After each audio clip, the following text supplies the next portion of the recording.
The history of the American chestnut tree. Everybody's heard the old song by Nat King Cole that talks about roasting chestnuts on an open fire. Everybody's heard it, everybody knows it, but have you ever asked yourself why you've never seen a chestnut, let alone roasted one? Well, I'm here to tell you about the strange and sad history of the American chestnut tree. According to Golden Field Guide's Trees of North America, American chestnut trees are deciduous trees with leaves that have coarse and bristly teeth. They are also very large and very prolific nut-bearing trees that were once very common in the eastern portion of the United States.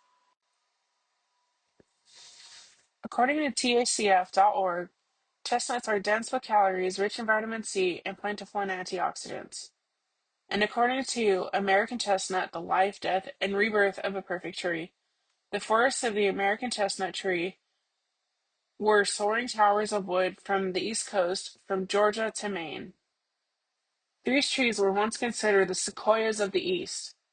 They were very tall and could reach easily to over 100 feet tall and 5 to 8 feet in diameter, with some of them being well over 10 feet in diameter.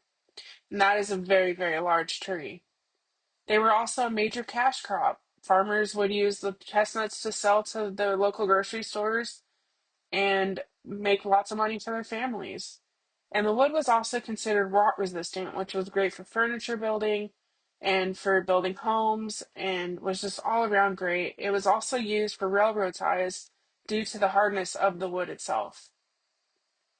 You could easily say that this wood was the best part of the tree, really. Here on the right, you can see a photo of a Japanese chestnut tree.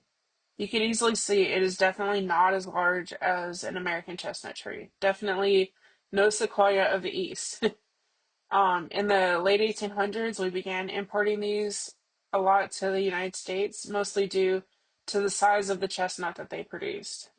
According to the American Chestnut and Environmental History, at this time the popularity had reached a fever pitch, and they were very, very popular. Unfortunately, unknowingly, we imported this fungal pathogen from this tree, and it caused a major catastrophic blight to the American chestnut tree. And the blight was actually first discovered at the Bronx Zoo in New York City in 1904. Here on the right, you can see a photo of an American chestnut tree with the blight that is very much significantly covering the bark of this tree. This is likely a younger tree that is sprouted from an older blighted tree, and you could tell that because this is a much smaller tree. According to Optimizing Genomic Selection for Blight Resistance, the blight is considered an exotic blight called Cryphonectria parasitica.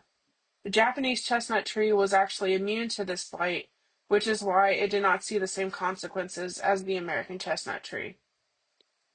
When people first discovered this blight, they tried to create a fire break in the path of the blight to try to stop it, but unfortunately that may have caused more harm than good because they likely killed off the healthy trees that could have produced the blight-resistant trees in the future.